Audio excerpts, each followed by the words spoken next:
Thank you. Good morning, everyone. I want to welcome you today on this Monday after Thanksgiving weekend.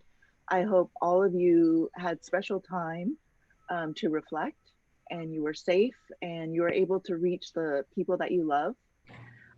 We are really fortunate to have the sixth in a series of conversatories with Mara Kolesas and a special guest today, John A. Powell. And the conversatory's topic today is othering and economic racial inequality. Thank you, Carla. Thank you very much to all the team at the From Institute who are always, on it. And it is my huge pleasure today to introduce Professor John Powell. He's the director of the Othering and Belonging Institute and professor of law, African American and ethnic studies, the University of California, Berkeley, previously director, there's so much I don't remember it by heart, of the Kirwan Institute for the Study of Race and Ethnicity at Ohio University, served as a national legal director of the American Civil Liberties Union. You've read his bio in the website of the From Institute. He's written many books, latest of which Racing to Justice, but also there's one about 100 years on Plessy versus Ferguson, if I am correct, many articles. What I want to highlight is that what he advocates for at a human level, he expresses in his scholarship. He bridges the person on the whole, New York science and critical legal theory and social linguistics, spirituality with rigorous conceptual and empirical examination of mechanisms of economic inequality. He visibilizes the invisible. He's definitely a person who bridges, who defies binaries, and promotes common understanding by bringing light. It's my pleasure to have you here, John Powell. Welcome. Thank you. It's good to be here. Thanks for the nice introduction and great to see you again. So I'm going to just share a few thoughts for 15, 20 minutes, and then we'll have a conversation and open up to questions, I believe. Wonderful. So I'm going to be talking, as Mar said, I'm the director of the Othering and Belonging Institute. And let me start there because it's a wonky term. I know that many of the people who tune in are scholars and intellectuals. And so you may be familiar with this. But the idea, we were initially the Haas Institute for a Fair and Inclusive Society. And we were sort of grounded in the diversity, equity, and inclusion framework. And a number of years ago, decided the framework was not quite right, and for a number of reasons.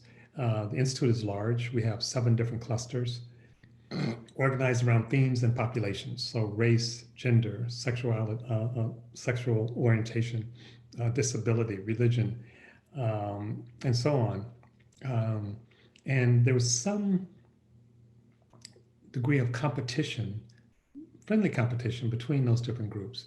So is sexual orientation more important than disability, more important than race, more important than immigration, more important than, and then of course you have the whole idea of interrelatedness or intersectionality. What if you're Black, Jewish, disabled, Latinx? How do you think about these things?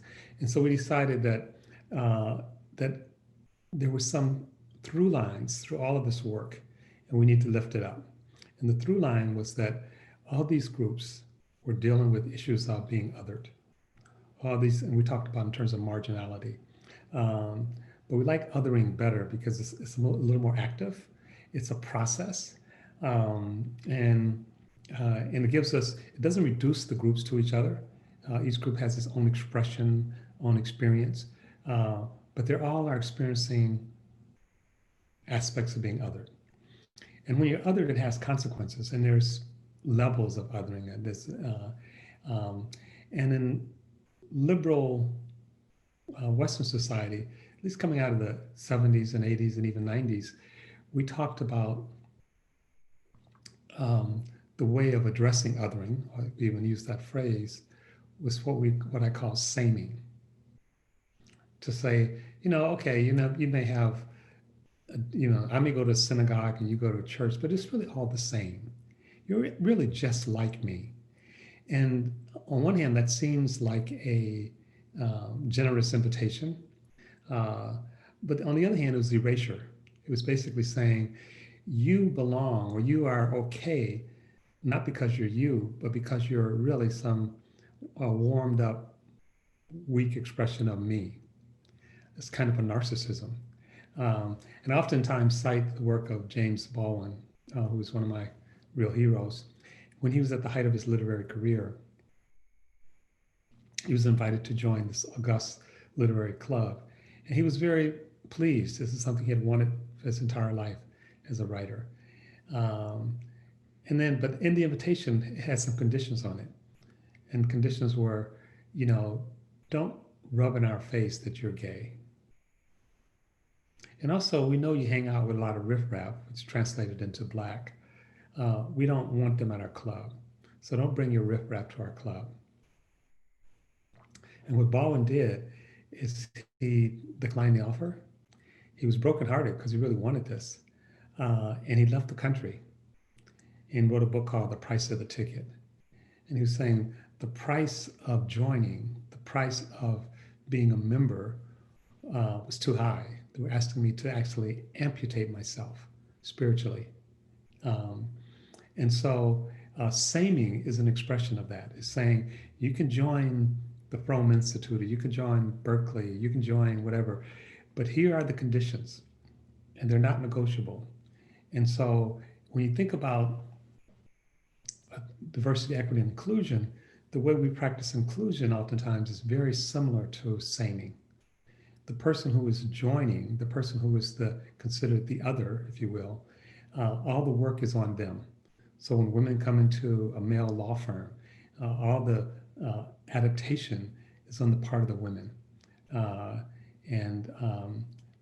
So that's not what we're talking about when we talk about belonging. Belonging means you bring your entire self and you get to co-create the thing you belong to. So your very participation changes it. Now, obviously, it's not even, right? I mean, there are different power dynamics, and organizations have histories, and you may be one out of 1,000 people. But the idea is that you lean into co-creating. This is not your institute or my institute. This is not your college or my college. It's our college. This is not your country.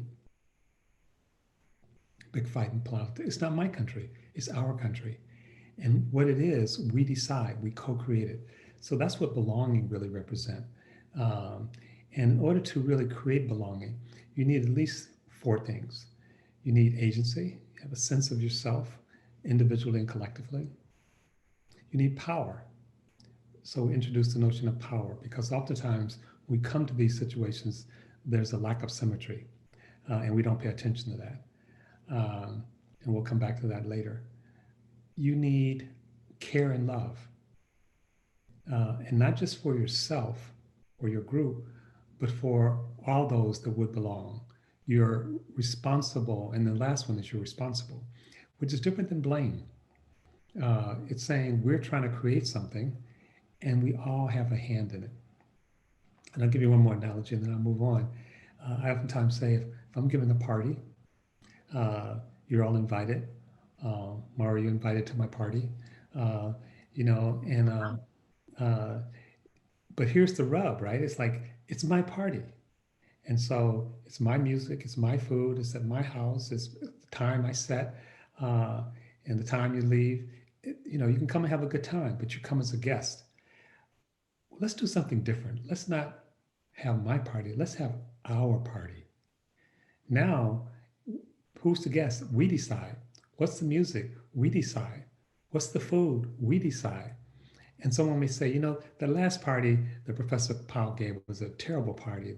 The music was whack, old Motown and R&B. It's like, okay, maybe that's right. But this time it's our party, which means we collectively are responsible.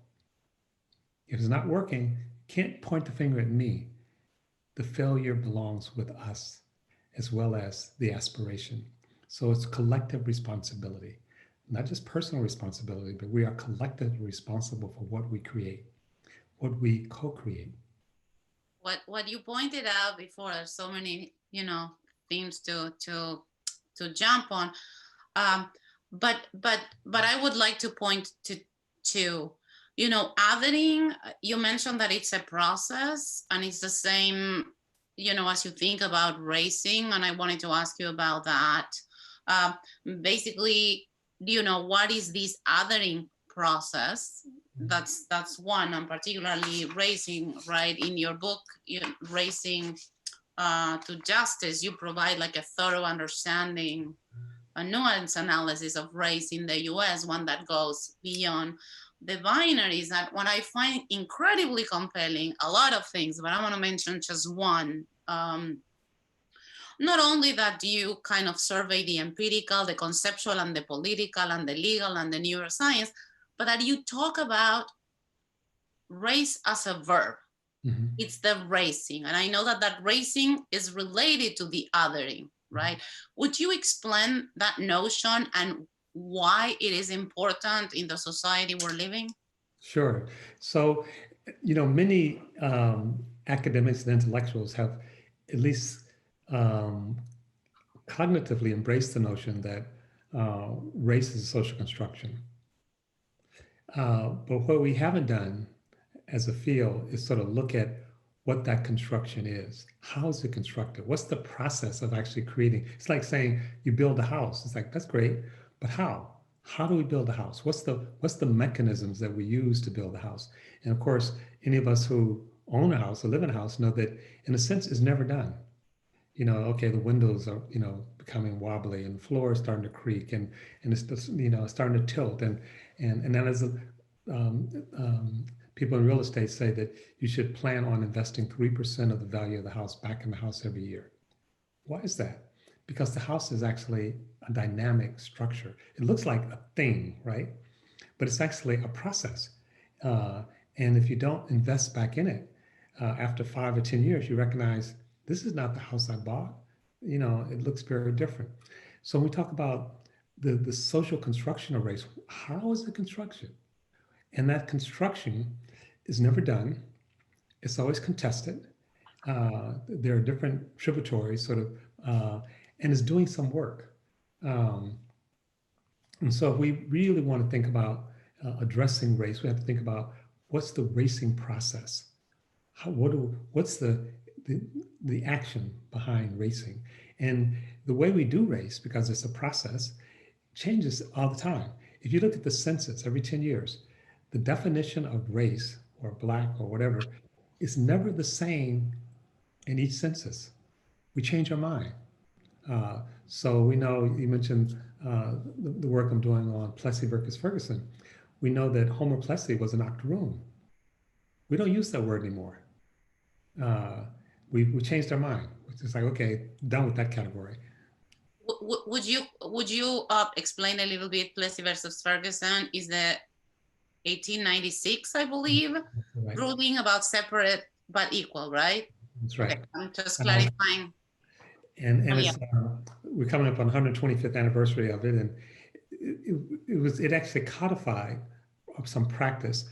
And going back again to what you're saying is that how we actually construct race is multiple ways: economically, socially, geographically,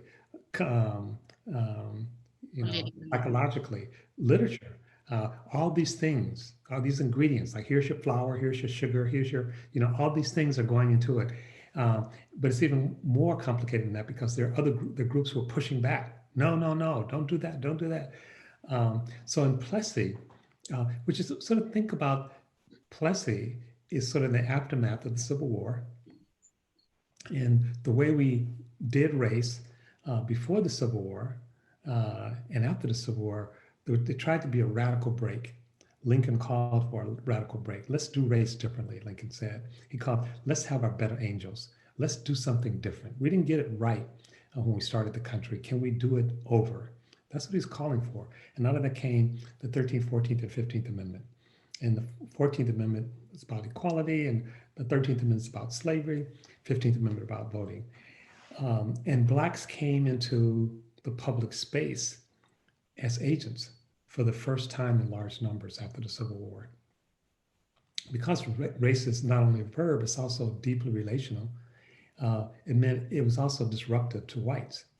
So if Blacks are in the space as agents, and whites are used to having the space all to themselves as agents, it meant dissonance for whites. And so there was a white lash. The whites actually started feeling disoriented. Literally, there was mass hysteria, and whites started pushing back. And out of that came a number of cases, one of them Plessy versus Ferguson. So in Louisiana, they passed a law saying that Blacks and whites, people of different races, couldn't ride in the same boxcar on a train, with one exception. If the Black person was serving the white person, especially if it was a wet nurse or something like that, then she could still ride with whites in her role of serving whites, but she couldn't ride in the same boxcar as whites. Um, and the law said there would be a separate boxcar for Blacks and whites. They would be separate, but they would be equal. And that was only half true. They were separate, but they were never equal. And Homer Plessy sued and went to the Supreme Court saying that this actually not only violated his civil rights, he also said it violated his whiteness. Remember, he was an octoroon, 7/8 white. And Cheryl Harris has written an article about this, whiteness as property, that he was saying, I have this property interest in whiteness. Whiteness conveys certain privileges, certain possibilities that's not conveyed by Blackness. And if you take that away, you're taking away my property. The Supreme Court ruled that this did not violate the Constitution because the Equal Protection Clause, which is part of the 14th Amendment, just said it doesn't define equal. The courts define equal. And the court said as long as it's equal, there's no violation that is separate. And it went on to say, if Blacks feel hurt by that or subordinated by this, it's a psychological injury. And in 1896, the idea of a psychological injury was it's not real. And they said, if Blacks are injured by this, it's all in their mind. So this leaves a lot of like bouncing balls, if you allow me the soccer metaphor, given the fact that I'm Argentine. So one is that the implicit there that I wanted to ask you about that is very important in your work is that race is fundamentally a relational term. That is not that Blacks or Browns or whatever, that's race, but that race establishes a field of relations, between, different groups. And this is embedded in structures and institutionalized. So I wanted to ask you to elaborate on that. And also another point that you mentioned, and maybe we can relate it to economic inequality, which is a very compelling point. You just said that racing mutates, right? Right. So in Spanish, you have a saying, nada cambia, todo se transforma. Like nothing changes, everything mutates into a different thing, because you say there was slavery, then there's no more slavery, there was Reconstruction, no more Jim Crow, there was no more Jim Crow. Then, we have the Voting Rights Act, civil rights, but still we have this symbolic structure, right? It's not structure, this system in which these power and hierarchies and differences are institutionalized, and it mutates. Would you elaborate on those points? Sure. I mean, race is actually incredibly complicated. I sometimes say it's like it's not rocket science, it's more complicated. Uh, and unlike rocket science, which no one really cares about except a few uh, scientists, everyone cares about race, especially in the United States. Now, in other societies, excuse me, if we're in India, everyone would care about religion. So the way you other people, the dominant expression of othering changes. But because it's racing, because it's constructed, because it's contested, it's constantly changing, it's constantly evolving. So the way we do race today is not the way we did race 50 years ago. When I was born, I literally was a colored boy. And then at some point I became a Negro. Negro. Mm. And then through the work of people like Malcolm X in some ways was the first public Black man. And it wasn't just a change in nomenclature, it was a change in political stance. It's like, I'm not trying to be respectful to white people. I'm not trying to be deferential to white people. I'm my own person. It's like, whoa. and and and whites actually objected to that, even though whites had actually pushed for, when I was a kid, the way you would insult someone, you call them Black. It's like calling someone queer. And at some point, we start embracing the concept. And as soon as we start embracing it, whites start saying, why are you calling yourself Black? You're not really Black. And part of it was not just the word, it was also the agency, that we were starting to define ourselves. And there was some recognition that if Blacks define themselves or participate, because no one completely defines himself, participates in that definition, that it affects whites and then African American. But it's not just an idea, it's also lives in structures.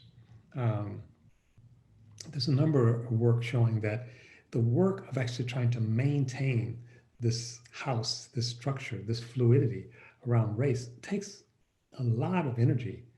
And so we use mechanisms to make it more manageable. And one of them is spatial segregation. Another one is job segregation.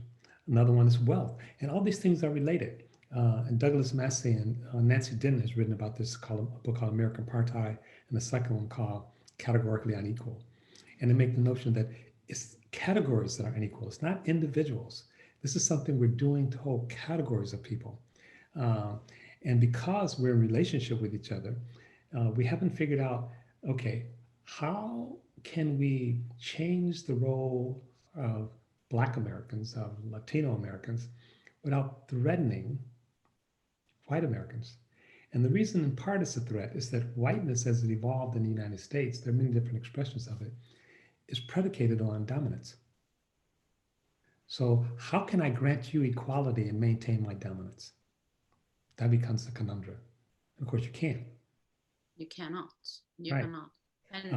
And you've written extensively here. I'm gonna go on a tangent. Maybe we can refer to it briefly now, maybe later, because I really want to ask you about economic inequality. But in your preface of the book on Trumpism and its discontents, you address the issue of whiteness and the wages of whiteness.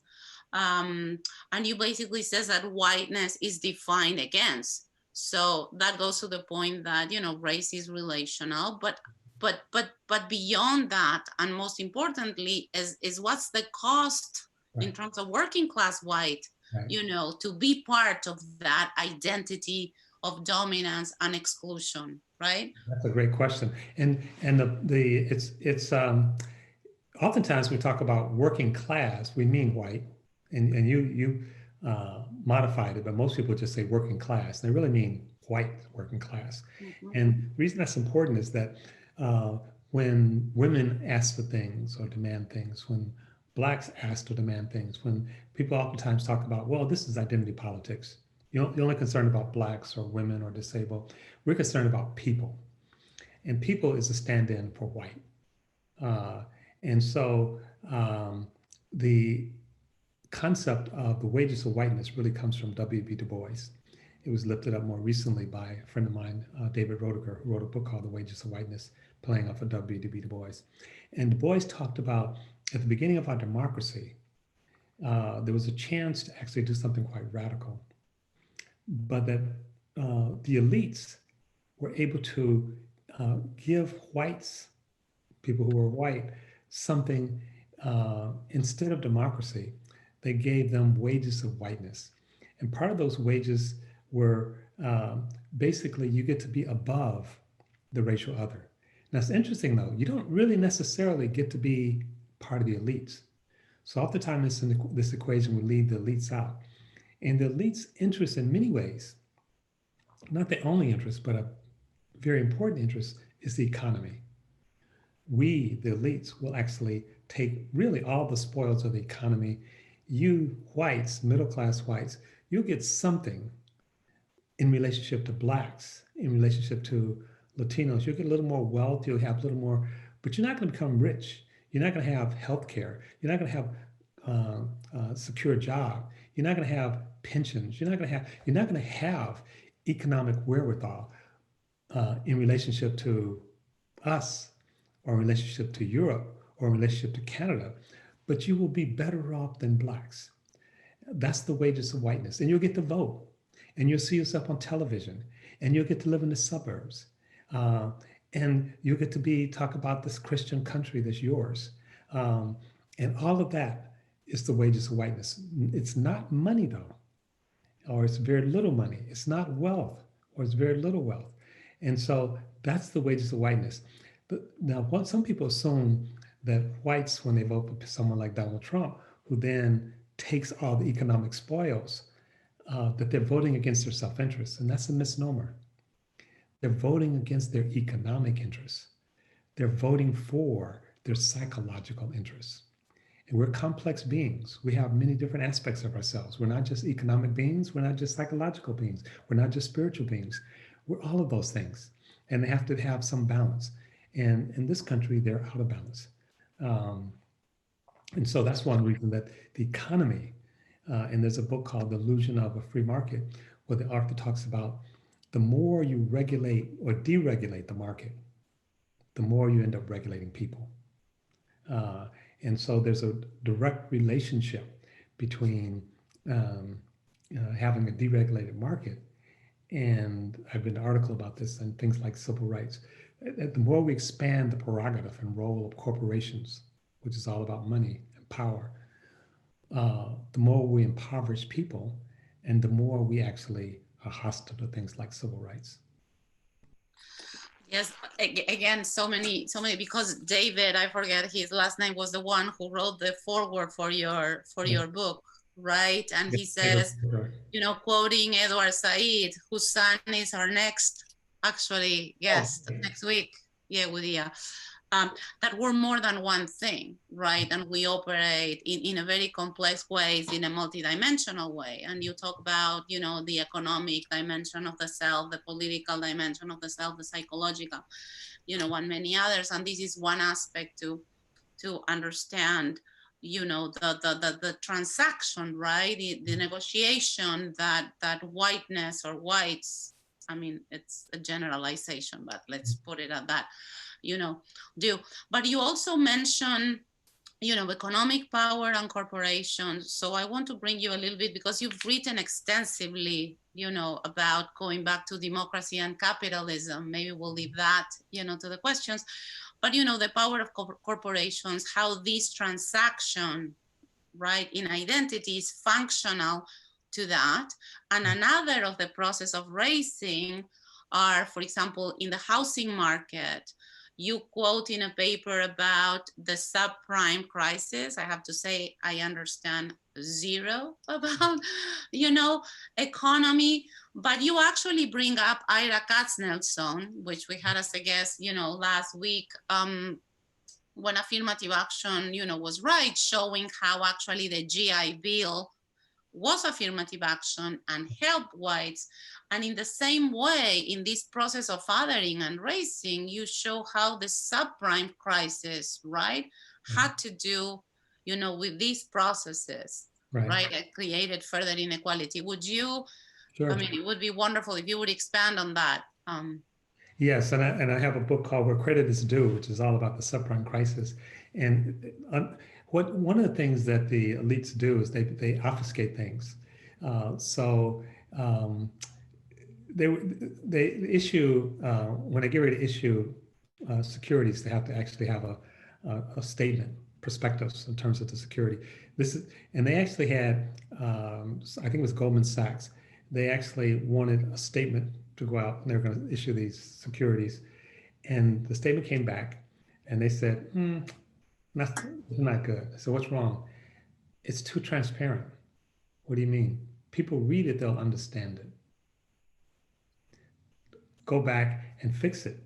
And they actually had, among others, a theoretical mathematician working in some of the intricacies so that no one could really understand these perspectives and what was going to happen with these securitized mortgages unless you're a theoretical mathematician. These are mortgages that are securities all around the world. So it's bringing in, and they have, as you remember, during the subprime, they were loaning money like crazy.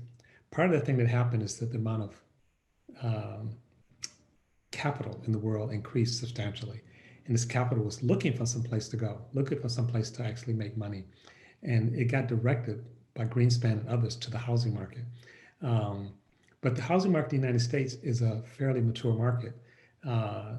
People 30 or 40, most of the people are already homeowners if you're white. So where would you take this new money to invest in emerging markets? But that turned out to be the Black and Latino markets.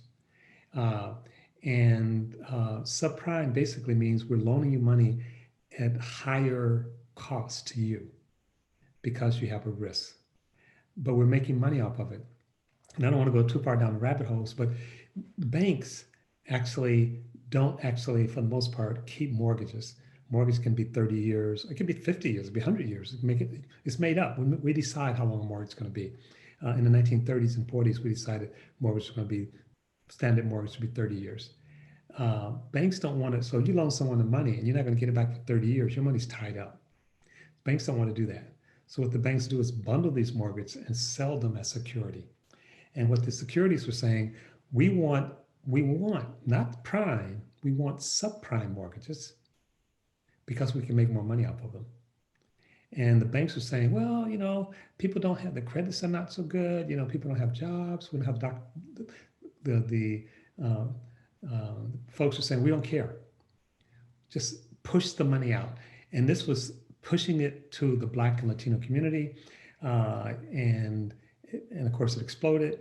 And then you have essentially the wealth in the Black and Latino community being sucked out. And that's never been replaced. And the government was complicit with that. And as you know, when all that happened, not only was Black and Latino communities losing wealth, banks were teetering. All of a sudden they were teetering. And the federal government, under the Obama administration, came forth and said, we got to save the banks. And it says, yeah, okay, maybe we have to save the banks, maybe not. But we don't have to save the homeowner. Mm-hmm. And those homeowners were disproportionately Black and Latino, and we still have not recovered from that. Because what you point to here, that again, I don't understand anything. You explained it very well. It's my limitation, about the financial markets. I have like a complete denial of finance and German for some reason. And I put them in the same box. But for me, this goes to two very important points, because that's not the first time that there's racing in the economic effects of certain policies. In your book, Racing to Justice, with here it is. I recommend everyone to read it. Everyone. No one can do justice to the book without reading it. So. You also talk about the Homeowners Loan Corporation in 1933, many things that, Ira also, we discussed, 2 weeks ago, the Federal Housing Administration, and now we're moving to these mortgage and financial markets policies that were also racialized. So that speaks to the mutation of racing in economics that further reinforces these inequalities. Are there other examples? There are many. I mean, they're everywhere. I mean, we're in the middle of a pandemic, and Some people, we actually tracked this. We were one of the first groups to track it, and we worked with Michigan because we had the pandemic and people were dying. And people were like, well, we don't know the race of the people dying. And I said, we got to figure that out. We don't keep the data. Uh, and then we worked with Michigan, and Michigan was one of the first states to start collecting data based on race. And it's like, whoa, Black people are dying 5 times more often than white people. And there are no testing services in the Black community, and there are no hospitals in the Black community. And it's like at every level, there was a gap. And the gap was, and it was actually interesting, more because not only was there a gap, when this, and I remember talking to my friend Angela Blackwell about this. She said, I'm worried a little bit because when the country finds out, or when they think it's mainly Black people dying, they may say, let them die. And there was some of that. There was the stuff of saying, well, just the cost of doing business in America, somebody has to die. And if it's Black people, if it's urban people, if it's people in New York, if it's Latinos, that's fine. And the Surgeon General came on television acknowledging the fact that Blacks were dying disproportionately.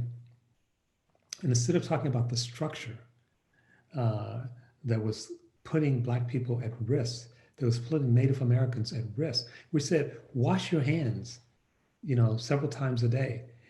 On many Native American reservations, they don't have running water. How are they supposed to wash their hands? We're saying stay 6 feet apart. In apartments throughout New York, Latino people were living 5 and 6 in an apartment. So this prescription to what to do was based on a certain concept of what it's like to be an American.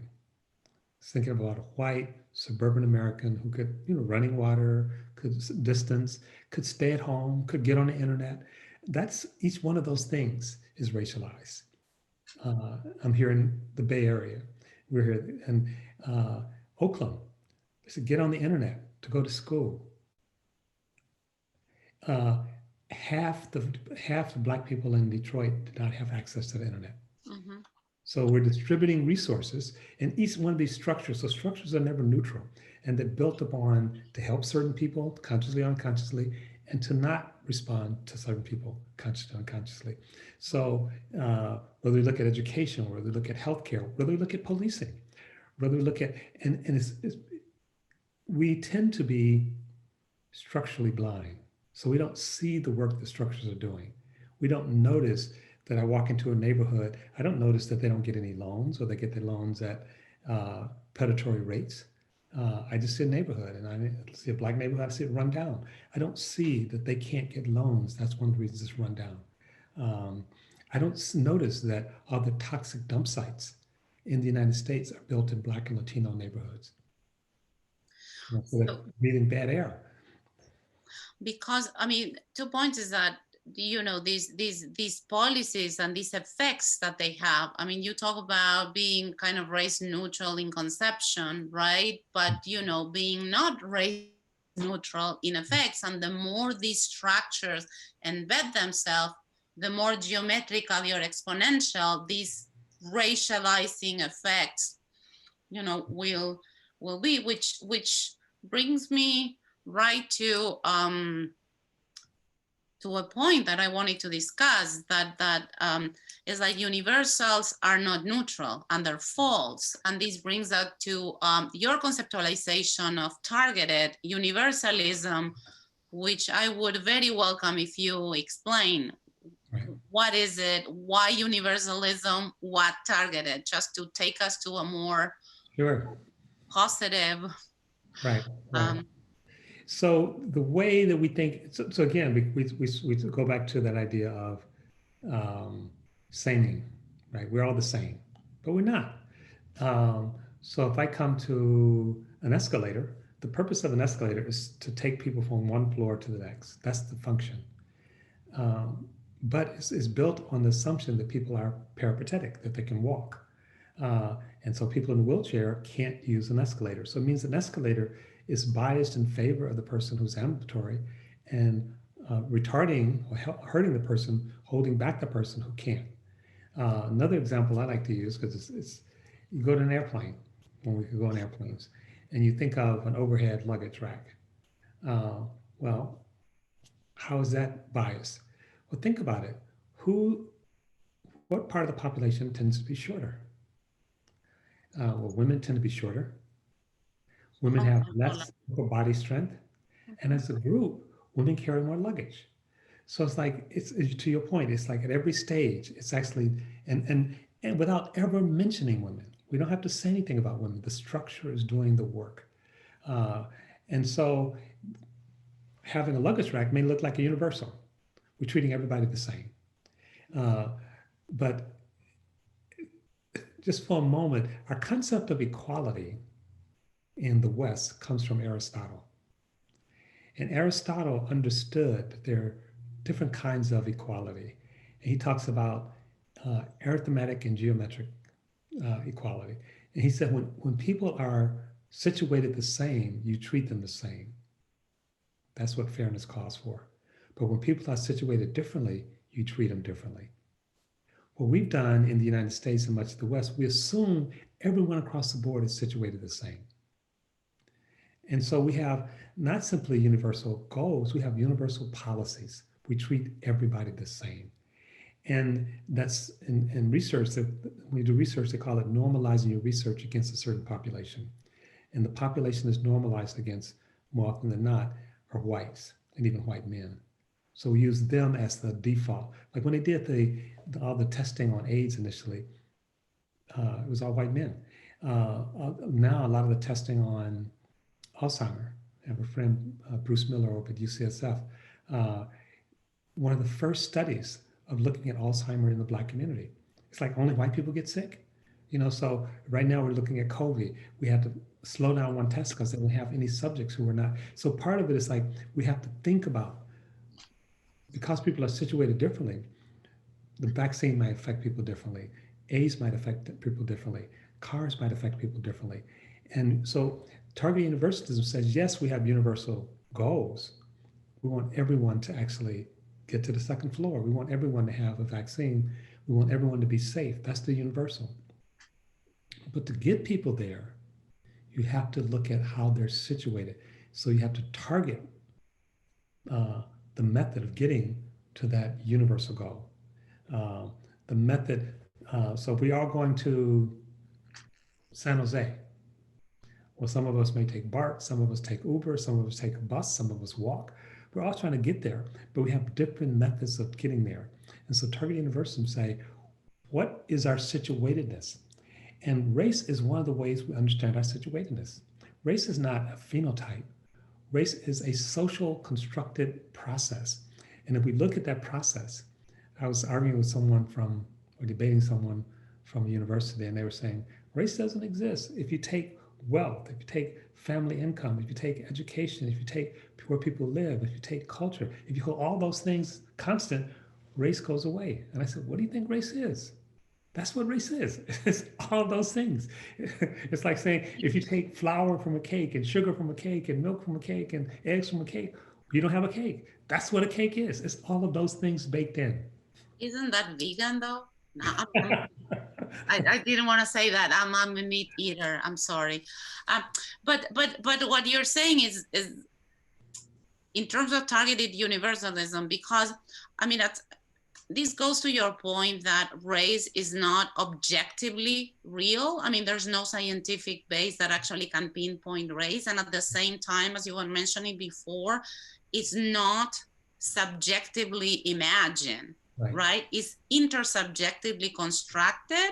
And this intersubjective construction has profound structural, effects. One of which is that the universal, the default universal, and in this you agree with Slavoj Žižek. I don't know what you think about Slavoj Žižek, but it is the assumed universal is whiteness. Right, that's right. Is as you put it some way, race is like gravity. We all feel it, but no one really can talk about it. But it's always there. And also for women going to the bathrooms or how women have heart attacks, that it's not a pain in the chest, it's more like, etc. So I wanted just to ask you more about what are the benefits, if I may put it, in these terms, because we discussed last week about affirmative action, and we have discussions group after the sessions, and there was a very heated discussion. So I know that you've worked a lot on universalism as a goal, targeted as a strategy, and this is because it's conceptually more sound, empirically conducive, and therefore politically conducive. Would you elaborate on these three? Oh, exactly right. You're exactly right. So, as I listen to you, I think, we got to write something together. But anyway, so Time. the way people think about equity, we'll go back to that for a moment. Equity actually does a similar thing that it tries to identify whiteness as the standard. And it says, okay, blacks don't have as much as whites, so we got to close the opportunity gap or achievement gap. We got to close the health gap. We have to close the suicide gap. We have to close the wealth gap. We have to close and those disparities are important. But notice in that, whites have not moved at all. We're saying, let's close the gap between blacks and whites, between women and men. And to give you a concrete example, I work in the health area as well. There's been efforts for years to close the suicide rate between white men and black men. Black men commit suicide at a much higher rate. In the last 2 or 3 years, that gap has essentially gone away. But it's not because black men are killing themselves less. It's because white men are killing themselves more. So all we're focusing on is the gap. And then people say, okay, now everybody's killing themselves. So wait a minute. That's not what we wanted. What did we want? What we really wanted was for everybody to stop killing themselves. That's the universal. White men don't have that. And so if we think about wages, there's a male-female gap in wages. There's a black-white wealth in wages. That's a problem. But the wages that we use to measure are the stagnant wages that white men had in the 1970s that can't support a family of 4. That's what we're trying to get to. We're trying to get to, no, that's not, we're trying to get to a living wage for everyone, which means some movement for white men as well. So when we just focus on disparities, what we end up doing is creating a contest for what's perceived as scarce resources. There are 10 seats at Berkeley, and there are 10,000 students who want to go for it. That's going to create huge hostilities between groups because they're fighting over what they perceive as scarce resources, and that their group, some groups are going to lose. And so what we propose is target universalism is to say, let's get everybody, including white males, now they won't get the same thing as Native American females because they're in a different situation. But the concern is to get everyone to that universal, not just the most marginal group, and to sort of develop a process for doing that, and to have people participate with agency in terms of saying, this is what the universal is. I don't impose the universal from on high. It's co-created. We talk about what the universals are, and then we actually figure out, and a lot of the resources are artificially scarce. We can expand the pie. We're not just dividing the pie. So target universalism becomes then a programmatic strategy and a communication strategy. I'm not ignoring you. I'm not ignoring people who are disabled. I'm not ignoring, it's like, let's look at your situation. Let's look at what it would take to get you and your group to that universal as well. So what I like about, targeted universalism is that it does certain different things, it differentiates goals from strategies, and it actually elevates the bar for everybody. And this is where kind of the political, more compelling reason to support it is. But also, and I think it's crucial, I really like your point about, disparities, which is a discussion that takes place at the school level, for example, in Berkeley, in which, I was very involved. In the very discussion of disparities, not only, you don't raise the bar for everybody, but you continue reproducing, Right. you know, the same categories Right. over Exactly. and over and over. That's And exactly right. and you place a lot of importance on language, which for me is mind blowing. As a foreigner, I see it very clearly how these things construct and reinforce themselves, right? Can you tell a bit more about the language and these language rules we speak with and how they organize kind of the symbolic horizon for these hierarchies? Well, you know, we live in language, we live in stories, and these stories, we can't live without them. So some people would say, okay, let's just not have categories. Let's just sort of have this direct engagement with the world without categories, without language. And every mind scientist, every linguist would say that's not possible. The way we think is through symbols and through categories, but they can work for us or they can work against us. And so part of the thing is, can we develop stories and language that is more liberatory and is more belonging? And to come back to something you said earlier, so we talk about race being a verb and race being socially constructed and race being multiple, our identities being multiple. But we practice race as if it's a thing, as if it's essential, as if it's just there, right? Uh, and even as it's changing, we don't notice the change oftentimes, or sometimes we do notice it and we're dismayed by it. It's like, whoa. I mean, think about President Obama. It's like there's a whole debate. It's like, why some white people would say, why does he call himself black? His mother is white. Well, so is W.B. Du Bois' mother. But no one asked him why he called himself black, because we had the one drop rule effective, and it was imposed largely by white people. But when but again, sometimes there's a disquiet when marginalized people start claiming some agency. It's like, okay, I'm gonna call myself black. I'm gonna call myself queer. Uh, but it's also negotiated, and you may use the term intersubjective, and that's really important because some people, when they hear there's no objective, it's like, okay, then I get to decide. No, we say race is socially constructed. It's intersubjectively.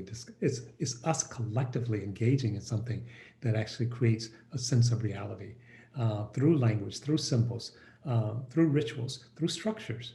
Um, so, and one other thing I want to just point out is that when we other people, and we're talking about groups, not just individuals, when we other people, we flatten them. We don't see their complexity. We don't see, it's like, oh, that's a black man. So if you think about the thing that happened in Central Park, right? That was beautiful in a way, because here was a black man, a Harvard graduate, who's a bird watcher. Well, wait a minute. Black men aren't supposed to be bird watchers. They're not even supposed to be at Harvard. you know, he was supposed to be, based on the trope, he was supposed to be the violent one, the inarticulate one, the threatening one. It turns out it was the woman, the white woman, who was all those things, right? She was. So the point is not to denigrate her. It's that we all carry a multiple set of possibilities in us, and when we belong, we get to explore those.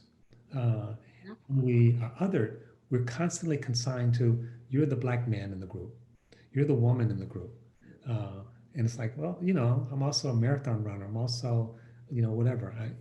A psychologist. I'm also a writer. I'm also, you know, uh, so. This essentialism that we practice, language, um, sometimes gets us stuck. We think of processes as things instead of as processes. It's very interesting because you use the word denigrate, which comes from Latin, and it's just to lower to the level of an eager.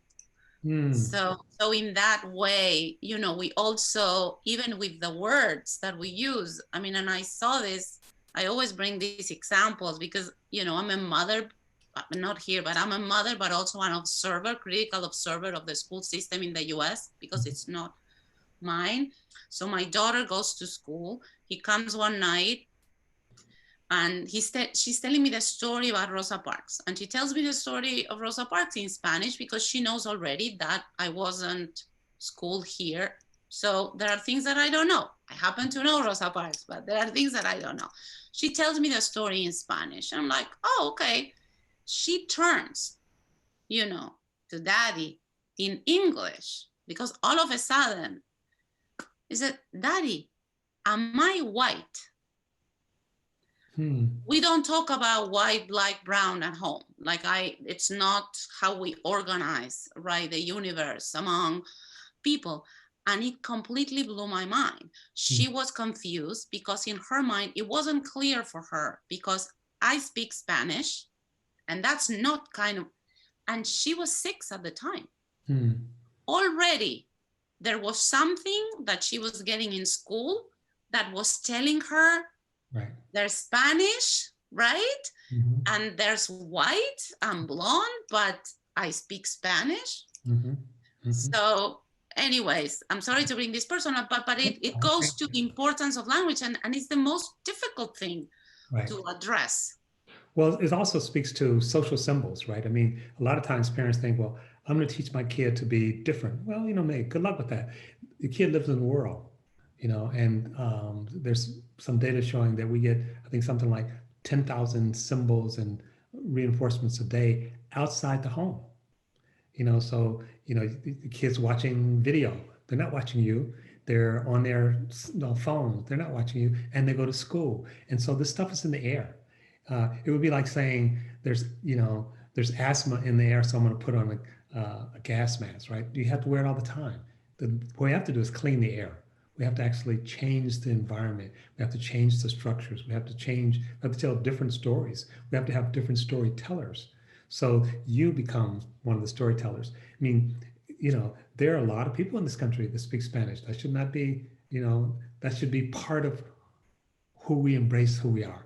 Now, some people feel threatened by that. It's like, no, you can't speak Spanish. You're in America. You have to speak English. It's like, well, why don't we speak, Navajo? I mean, the thing is that we're constantly remaking ourselves. And some people will see that as threatening. And literally, some people have been attacked because they're in a restaurant speaking Spanish. It's like, you're in this country, speak our language. It's like, what's your language again? Violence? I mean, yes, I wanted to go to kind of the subtleties of how language actually organizes and reinforces these differences. And even with the best intentions, there's so many material I would like to cover, but one of which, and then, to be fair to everybody, I mean, we can go to the questions. And I forgot what I was gonna say. Anyways. I forgot what I was going to say. I wanted to go back. Actually, there was a link with language, how you address that and how you don't, and also how you really expand the notion of situatedness, because I think that this is crucial for people to understand. When we were having the discussion, 2 weeks ago about affirmative action, to understand that the fact that people are situated differently is not an accident of the structure or the universal. Right. It's very much part of it. Right. So the colorblind can see with one eye. Right. To just have it as a metaphor. So if you want, some comments before, I go to the question. Someone is asking me to show the book again. Raising to Justice, highly recommended. Thorough, conceptual, empirical, legal, I can't do justice to it, so read it. And I would also ask everyone who raised hands to actually write the questions either in the chat or better in the Q&A, so I can address the question. So can you show the book again? Yes. So Marla Knight is asking you, what do you believe is the role of class within the construct of raising? Right, it's a great question. So I've written about this, and Ian Haney Lopez in his book, Merge Left, writes about it. One of the things that I've said, the only thing that we probably understand less well in terms of large political thought than race in this country is class. We're in a country where up until recently, 95% of the people call themselves middle class. You can be making, $20,000 a year. You can be making $1 million a year. You still call yourself middle class. So I think words are important, as Mara said. I think it's important. We don't have a consensus on class as a cultural expression here in the United States.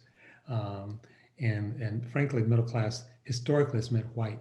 Um, so we've never had, except for some brief union efforts during the Depression and shortly thereafter, people don't organize their identities so much around class. Everybody's middle class, right? So nobody's has a real class. You don't see in Europe, you see class solidarity. Uh, and part of that in the United States is one of the benefits of whiteness is that David Roediger talks about that is that you get to be a worker and be part of this illusory democracy. You get to participate. Um, uh, but the cost of that is that you get something, but you have to participate in keeping those people out. Um, and people wonder why, although again, going to Ian's book, he says that when you talk about race and class together, you actually move people in a positive way if you do it right. You don't, so you can, a different way of framing it is that if you talk about people's economic and material interests as well as their psychological and cultural interests, you're more likely to have traction. But don't pit them against each other.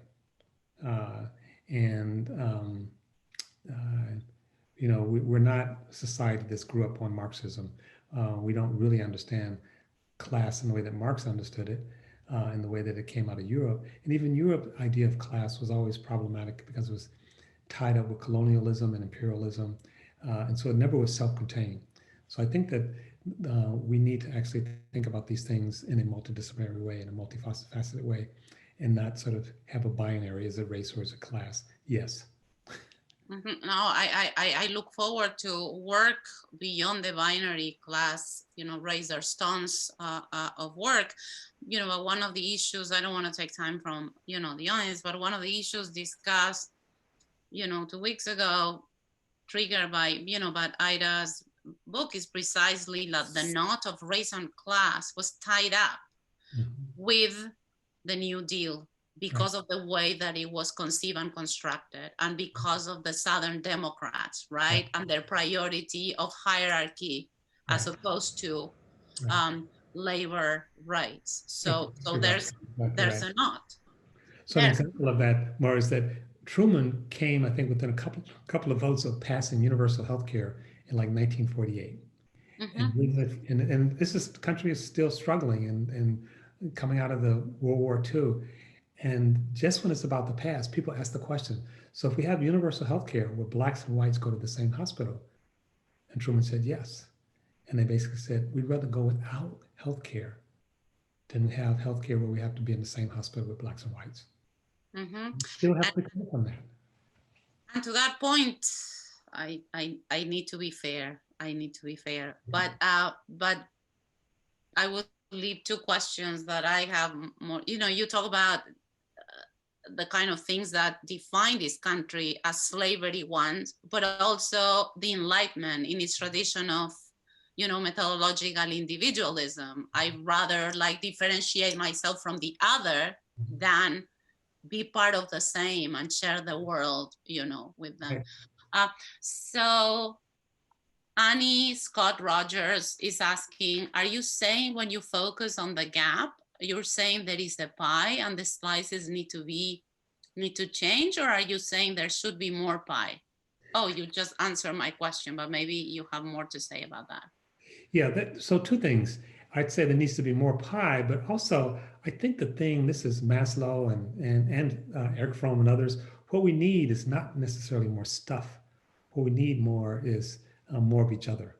And when we are isolated, when we are alienated, when we are other in our society, they say, okay, remember after 9/11, what President Bush said, here's the country in shock. Thousands of people have just been killed. And he says, engage in an American act, go shop. Please don't do that to me. Don't. I saw the towers coming from my window in New York. It just revolted me when he said that. I said I need to leave the country, and I did. After that. So I think that, yes, we need material stuff, but in a sense, we get material stuff by having everyone participate, but we also need psychological, spiritual, and cultural stuff. We're full human beings. We need full expression. We need each other. Uh, so, and if we don't have each other, there's not enough stuff in the world to actually uh, make us whole. Yeah, I'm going to recommend, I mean, people are asking me, Tracy Friedman is asking me, but I'm going to ask you to do homework for us if I can, abuse your generosity to send us most salient books Professor Powell recommends. But you say basically that the criticism to methodological individualism are which you put at the center of your work, it's like two, right? One comes from psychoanalysis, seeing the selves as interdependent, and the other one where you place yourself, I don't want to misquote you, but it's Buddhism, right? To see yourself as part of the whole. So these are like, and this is present in your book and lectures. So if you can include, in materials, some of those writings, we would be very thankful. So Judy Flum, I can write you an email on that. Okay. A billion years ago, I was anthro major and took linguistics. It was discussed how some languages are noun-based, like English and most European languages, and some Native American languages are verb-based, and how this impacts the way we view and act and understand the world. I kept thinking this as you spoke about how we think of things like race as being set in time. I read horrible in English. Your thoughts? No, I think that's right, and that's it's interesting. So you think of the word Latinx, right? And basically what we're grappling with is that not only are languages sometimes noun-based, they're also sometimes gender-based, and now we're moving to a place where there's gender fluidity, and the language hasn't caught up. But language is alive, and it will change and have changed in the past. So part of it is to actually think about how we use language. So I'm one of those people who go around making up words. So I use the word racialization, right? Um, and, uh, and I'm deliberate in that because it's not the same as racism, and it's not the same as race neutral. It's something else. It's a process. I'm trying to bring more action into how we think about things, how we experience things. And stories matter. A good storyteller, a good cultural worker can help us. But I think you're right. And one of the Mar made mention of this, but I think one of the things in terms of physical and spiritual practices is that they change our relationship to language, right? To dance, there's that story about the centipede who's a beautiful dancer, and the ladybug comes up, and the ladybug is jealous, and the ladybug says to the centipede, "So you're a beautiful dancer, but how do you keep track of all your feet?" And the centipede can never dance again. It's like once they start trying to think about every movement of the body, they become very clumsy. And so there are different ways of actually accessing knowledge as well. Yeah, I want to recommend the book about language, and it's particularly to Trump, but I mean, if you can, it's called Language in the Trump Era by Norma Mendoza Denton. It was just published for everyone who wants to read it. Before we leave that more, just one other thing. One of the things I think for us to really be suspicious of or critical of, and that's the binaries. That binary sets up like this competition already, and it sort of shuts down the imagination. So even we talked a little bit about affirmative action, and I love our Cass Nelson work around affirmative action. But sometimes what the right would do is they say, so you want to do something for Blacks or Latinos? What about white Appalachians who have multi-generational poverty and a high death rate? And my response would be yes.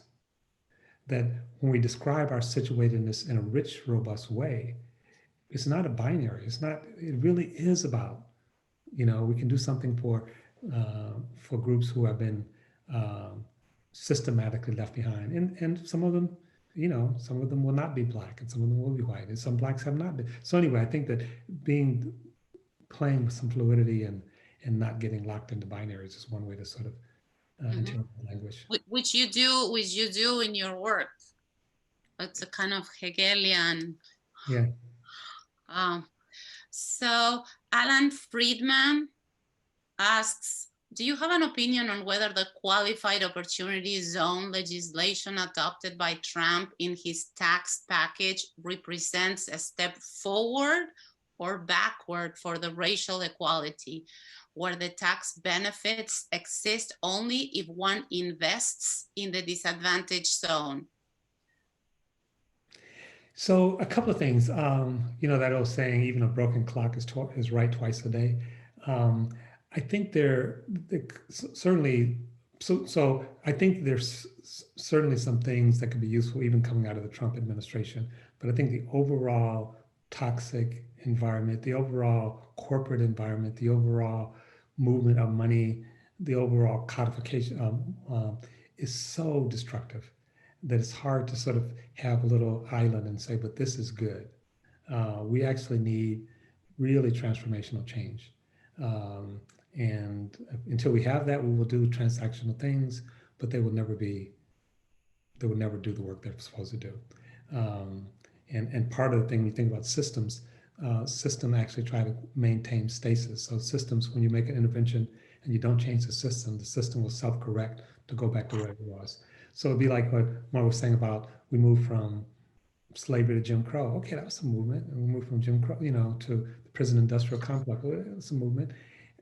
One of the tricky things in terms of measuring, and I think it is movement. I think we have made some progress, but also our metrics for measuring keeps changing, and our aspiration keeps changing. So I think there's something that could be there, but I think it has to be part of a much larger ecosystem. It can't be looked at by itself. Because the two follow-up questions to that is who gets the jobs and for whose use are the constructive projects intended. The investment from these funds have to be in property and or business located in less advantaged geographical zones. I mean, these are very, very specific questions, and I want to go to a few more general ones, but if you can address these very briefly. So just very quickly, one of the things I recommended, which was similar, was that if you give some of those tax breaks to individuals, not just to companies or not just to geographies. If an individual has been out of work for X amount of time, you give him or her the benefit and let it be portable. Let them go wherever they want to, and say to the employer, if you hire me, you don't have to pay, a discount. So I think there are other more liberatory ways to do it. And then there's also ways, as you know, to game the system. So you have to be very careful in looking at what's actually happening, not what we intend to happen, how things are actually working out. And then one of the things I think under targeted universalism, we state what we're trying to do. So if we're saying we're trying to increase wealth in the Black and Latino community and the white community and close the wealth gap, that becomes explicit. Oftentimes we have these processes where we're feeding into things with the theory of change, they'll produce this outcome, and they don't. And I say, put the outcome in front, make that clear, that's what we're trying to do, and then we can evaluate our inputs based on are we actually achieving that outcome. Because also, I mean, going to your further point, I'm trying to connect the dots here. Like when you state the outcome, it is not about like the race neutral, whatever the outcome is. It's just let's really focus on what this is going to bring about and assess it vis-a-vis, the goals and the situation and the strategy. Yeah. And so deciding that, it's we deciding that, right? It's like, it's not someone else saying, here we're coming from Washington or Sacramento or downtown to help you. It's like, okay, but we want to participate in those discussions. We want to co-create. So I like the word co-creation. So Nathan Neyman, I hope I'm reading the name correctly. If you were placed in President Biden's cabinet, what would be the first recommendation you would make to address the racism that we witness day to day? I do think about that a fair amount. I think I think the message that, first of all, I think there needs to be a lot of bridging.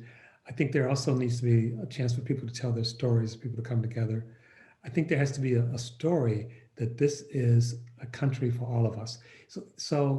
And that it has teeth. So, for example, um, we're going to do policing differently, but we're not attacking individual police officers or even individual police organizations.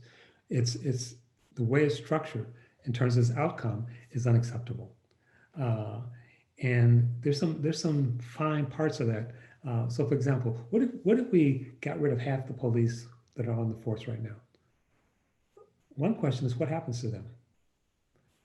They've been trained in militaristic tactics. They know how to shoot. They're armed, uh, and many of them have alcohol and drug abuse problems, and we're going to other them. So my goal is oftentimes to create belonging without othering, create a circle where everyone is of value, and recognize again that we're not situated the same.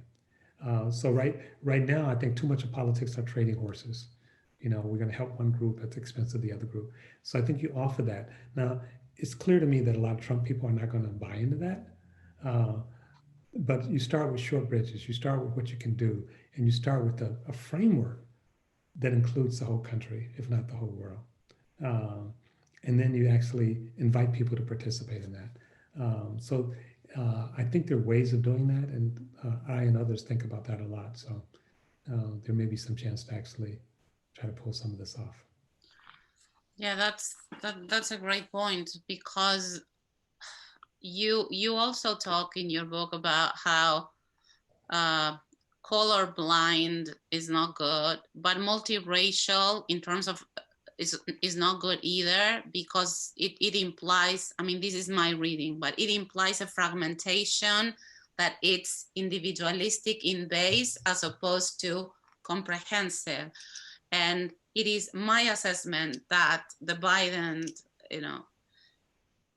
is going towards that discourse. I mean, not fully, but favors that discourse. And it can provide this narrative in which we all belong kind of fully, right? Okay. So you were saying? Radical narrative. That's radical to say that we all belong. And just one quick thing. If you build, and I've used this example before, if you build a house or building, and then you decide, someone says it's not, quote unquote, excuse the term, handicap accessible. So we put a ramp on. It looks clunky, it looks awkward. If we built the house from the very beginning for everybody, it would look very different. So how do we do that? How do we actually involve everybody? And there'll be tensions and whatever, but even people's being recognized, people being seen, people having a voice, I think begin to change things. Yes, that's a great point. You speak a lot about, I mean, democracy together with bridging and in terms of political mechanisms. So to grant one person, one vote and do away with Citizens United that you've mentioned several times would be one. So 2 questions more. Lori Yamauchi, I hope I'm pronouncing this correctly. What are your views about the terms anti-racism and anti-racist? Well, a few things. Ibram Kendi is sort of, in some ways, lifted up the term in his work, and I'm actually doing some work with him. I think words are, the meaning of words and the cultural meaning and the technical meaning is always contested. I think focusing on anti-Black racism, especially at this time in our history, is really important. It's not racism in some generic sense that actually is formative in terms of America and understanding America. It's anti-Black racism. And the heart of anti-Black racism is white supremacy. It's not Black people. People say, he stopped because of the color of skin. No, he stopped because of white supremacy. So having said that, though, I worry that we spend as much time with our aspiration and our future as we do with our critique and our past. What is it that we really want? And saying what we are against is not irrelevant, but it doesn't tell us what we're for. And so I think we have to spend some time to really think about what we're for and engage with each other in a deep, empathetic way, not just on issues, but as, you know, human beings always in process. It's human beings that are imperfect, human beings that are multiple. Um, uh, and it's tricky, especially in this moment. Um, Whiteness as an ideology has taken up too much space. And at the same time, we don't want to be overly focused on um, whiteness in a negative way. Whiteness is an ideology, it's not people, it's an ideology. It's an ideology that hurts all of us because it separates us. Uh, and I oftentimes say to be hard on structures and soft on people. And I feel that more often than Point. not, we're hard on people and soft on structures. And sometimes anti-racism can lead into that. The last thing I'll say is that um, I don't think of racism as just as, even though I talk about it as an ideology, it's an ideology that's in an iterative relationship with structures and cultures. So we can't simply think our way out of it. We have to pay attention to see what structures and cultures are actually doing as well in terms of power. Um, and we want everybody participating. And at the end of the day, if we're right, if we're successful, everyone will be valued. Yeah, that's a great point. And it goes to Daphna Levitt is asking the question. That is the question. What are the ways to get there today? And I think that you partly addressed it. And there are three levels, you know, here, like the local, the state, and the federal, and with a lot of prerogatives to the local, maybe for the wrong reasons when they were given that way.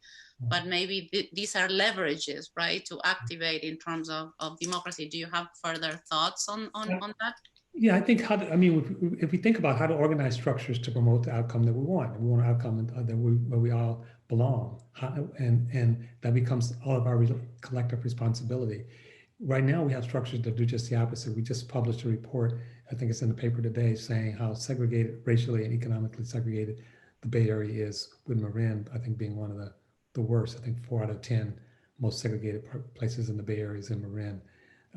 Those are structures. We could change that.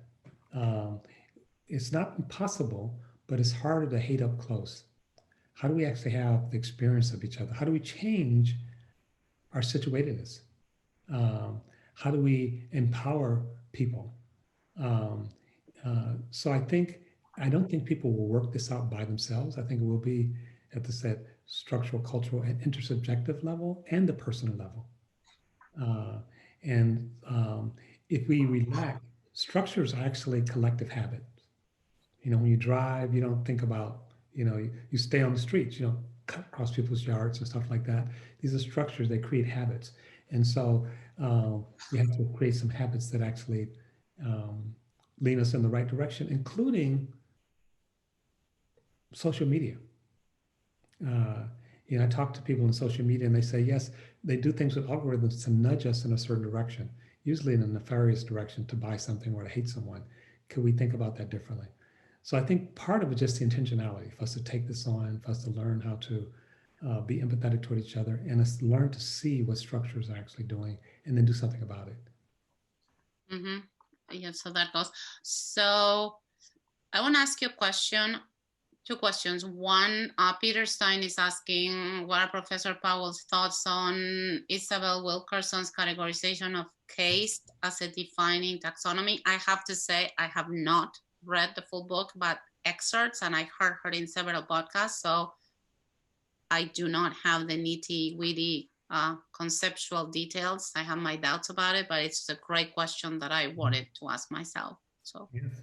It is a great question. I know Isabel Wilkerson. I think she's brilliant and maybe one of the most brilliant writers alive today. In her other book, Warmth of the Weather, what is it? Warmth of Other Suns. I think that's it. Anyway, again, when words have meaning that are not just technical. So if you look at Michelle Alexander's book, The New Jim Crow, Um, and actually, if you look at the acknowledgement in the book, she acknowledges me fairly profusely. She came to the Ohio State and I helped her with the book, and she talked about using the word caste, and I took exception, because I lived in India, and India sort of is what comes to mind when we think of caste. Um, or someone just asked about um, anti-racism, and you think about Ibram Kennedy's work. Part of what Ibram does, part of what Isabel does, part of what is they define the terms. And so someone talked about language. They're actually trying to not just reflect the terms, they're trying to actually move the way we think about things. And I think that's useful. Um, Whether they would succeed or not, I'm not sure. If in terms of reflecting caste, at least historically, I don't know that caste really quite captures what's happening in the United States. But in terms of moving the conversation to understand race at a different level, I think it might be quite different, quite useful. So I'm agnostic, I guess, but I have so much respect for Isabel that I'm willing to go along for the ride. I need to read the book, but at some point, with certain, conversations, my feeling, even though I shouldn't bring out feelings, but actually arguments, which I don't because I haven't read the book. I thought it touched a very deep chord, because one thing is racism, but caste, that's a different level to see Americans ourselves, as part of the caste system, right? Now, at the same time, with all the hype about the book, Nietzsche said in Beyond Good and Evil, to talk a lot about yourself is also a way of hiding yourself. So I don't know whether that conversation moved the needle, as it's said in English, but this is, something to be discussed. I wanted to ask you, there are many questions and we could spend the whole day with you, but you're very busy. But one thing is, two questions. One, Lela Harris is asking, what do you feel about reparations? And I have my own question that we discussed, to talk about Jewish-Black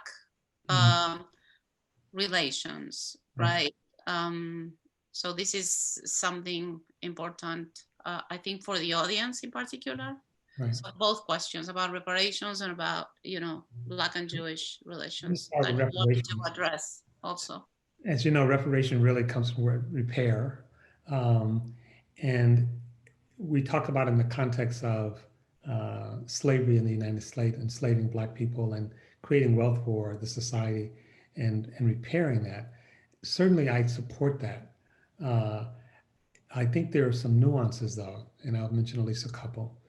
I don't think it's just giving people money, because I think if you look at what happened in South Africa and in Russia when the Soviet Union failed, they did give people money, and within a short period of time, the money was gone, because money is actually goes through structures and systems, and those structures and systems tend to reproduce themselves.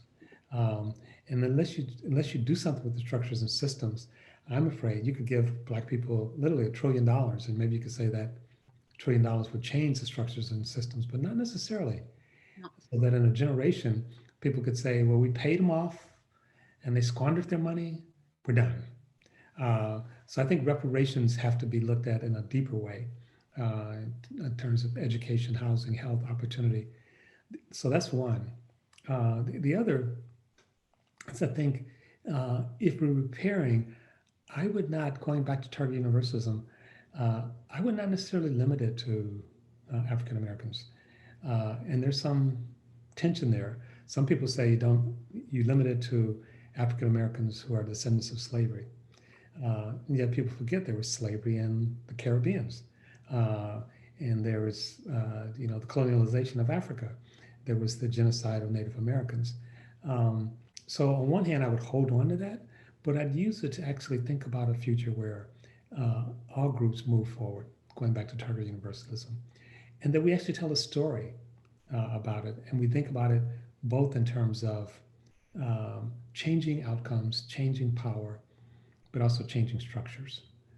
So that's how I think about reparations.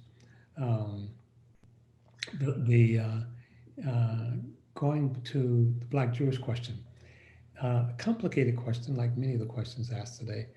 That was your question, though. Yes. So I brought up your own question. So here's the thing. One reason I put it on the table is where you sort of share with me that a lot of your participants are probably Jewish, and I think this is not putting our head in the sand. This is actually an important question today and going forward, and it's become even more poignant in the era of the movement for Black Lives or Black Lives Matter. It's been an issue in some ways for a long time. I mean, there was some struggle in the 60s involving Baldwin. There was struggles in the 30s about the composition of the board of the NAACP.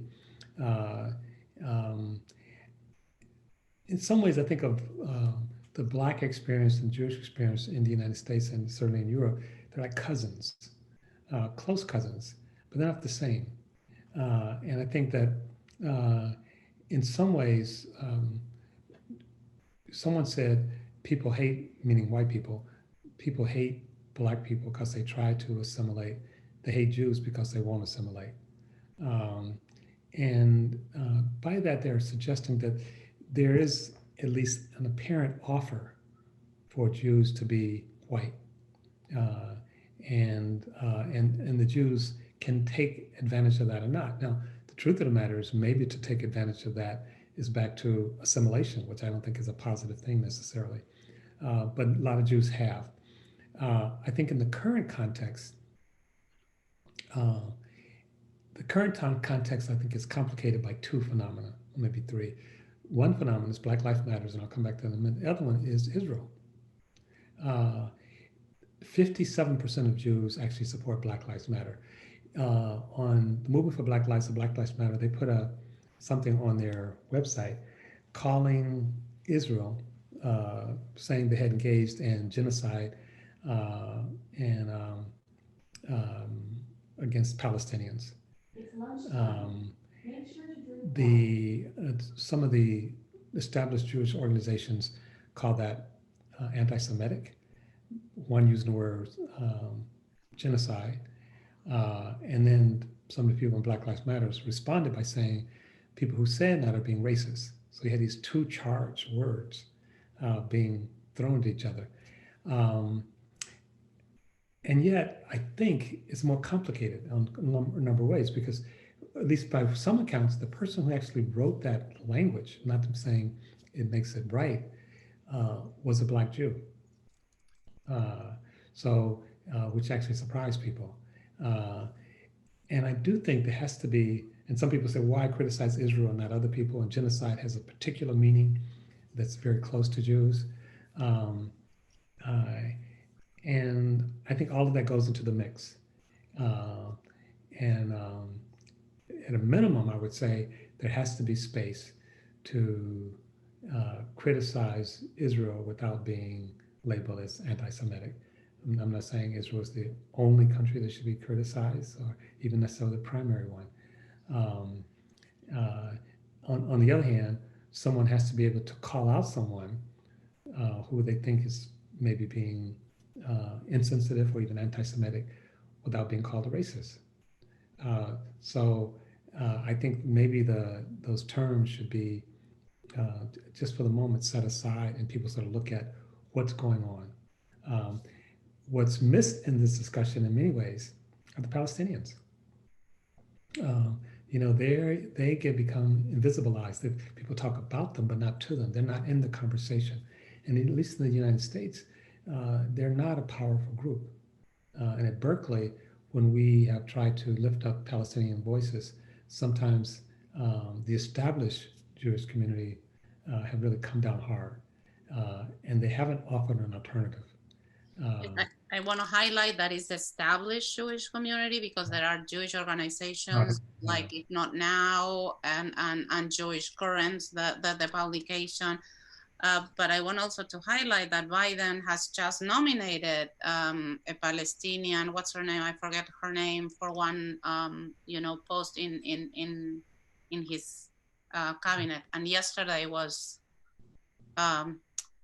national solidarity with Palestine, International Solidarity Day with Palestine. Yeah, so I think not like I agree. And like I said, the majority of the data suggests the majority of uh, the Jewish community actually supports Black Lives Matter, and we're not as disturbed by that as the established. But we also know the established actually um, have more power and more cachet than what their numbers would represent. So I think it's important to have the discussion and acknowledge the tensions and the complexity. And but I also think, like I said, that as we do that, um, the Palestinians have to be in the conversation. And I think the whole thing with Trump also complicates it. Like uh, so I mean, I don't want no secret. I'm not a fan of Trump, right? Part of, so uh, his butting up apparently to what I would call right wing groups in Israel still gets him a lot of support along some segments of the Jewish community. And I think that's dangerous. I mean, I think that um, there has to be a way forward where all the groups can be, all the groups' interests can be represented in a libertarian, progressive way. So I thank you for bringing in Daphne Levitt also made a comment. Thank you for visibilizing Palestinians and bringing to the conversation. There's always the issue of kind of internal politics and external. And I know you disagree with that because you see it holistically, but that's how it plays out politically. So it's important to start thinking about this politically in a holistic way, in a more complex way. So question by Nancy Sheftel Gomez. All the attempts for explanation and definition are great. Do you think anti-racism is a work in progress that needs room to grow that definition limits? And also, and maybe this is a good question to end with, because I already abused your time. Lela Harris says, this is all interesting and intellectual, but I'm personally at a point where I don't have hope for much change. Please give me a reason to believe. Interesting. So I have upstairs in my bedroom a poster. And the poster says, I'm not an optimist, nor am I a pessimist. I am a possibilist. And someone made that poster for me because I often say that. I think our hope is us. That just think about what happened this year. It's not even last year. I'm ready for it to be 2021. 2020, I'm done with it. By January 15th, we were already like off to the races. There was already so many things happening in January. It's like, whoa, what else can happen? What else can happen? What else can happen? And then, of course, the pandemic happened. Like, oh, it's like, and my staff and people are going crazy and trying to figure out a new way to live and a new way to connect and a new language. And it became quickly racialized. And it's like, here's an opportunity for us to come together and fight the pandemic, or we can use this as another example to fracture and treat each other as other and a threat. And we did some of both, but more the latter, I would think. And then George Floyd and Breonna Taylor. Now, there have been thousands, not hundreds, but thousands of demonstrations in the country around the killing of George Floyd and Black Lives Matter. There have been thousands of demonstrations across the world. It's the largest movement of people in the United States calling for social justice in our history. And it's not limited to any particular sector. And it's not saying people will stay the course. It's not saying people will make a radical change, because we tend to default back to what we were doing before. But it has to be a possibility. The country is moving we're not going to be the same country that we were 10 years ago, period. It'll be much, much worse or much, much better. And which of those will be? I'm not an optimist. I'm not a pessimist. I'm a possibilist. It depends on us. If we show up, really think about this in a sophisticated way in multiple levels, not just interpersonal, but intrapersonal, cultural. Um, One other side note, there are a couple of movies that came out. One was called Wrinkle in Time, made by uh, two Black women. Yeah, my kids love it. Yeah. Yeah, and we rented out a theater and gave away tickets to Oakland. And I took my granddaughter, and it was infectious to have 800, not all, but a lot of young girls giggling and laughing and just having a good time, right? Seeing themselves up on the silver screen. The other movie we did the same thing was Black Panther. And we had a conversation afterwards. And there were young Black men in their 20s who said it was the first time in their life they had been to a public event where they were being celebrated, where there wasn't someone who had been attacked by the police or losing the house, which has to be addressed, but where they were being celebrated, where they saw themselves. And as you know, Black Panther made over $1 billion. So I think there are cracks in this wall. Our job is to turn those into holes and then take down the wall altogether and build something new. And I think if we can, like I said, turn toward each other, there's a possibility. No guarantee. So I don't know if that's hopeful or not, but when we engage, I have children, and my daughter in particular used to say, how do you do this work without being depressed? And, he's working with issues of homelessness, climate change, racism. Why that's just sounds, and I say to her, depression is largely, not exclusively, a function of two things: lack of belonging and lack of power. If you engage with other people, you have more power and you have engaging, you don't necessarily win, but something changes. Already, something changes. So I end just by saying, as Mara said, I talk about whiteness. A white ideology of whiteness is one of methodological individualism and separateness. When we are engaging with others, not in a non-hierarchical way, when we are caring about each other, when we're loving others who are not necessarily our immediate family, we're doing anti-racism work. We're challenging whiteness. And I think the hard nut to crack in order for us to move forward and be hopeful is to eliminate the ideology of white supremacy. Mm-hmm.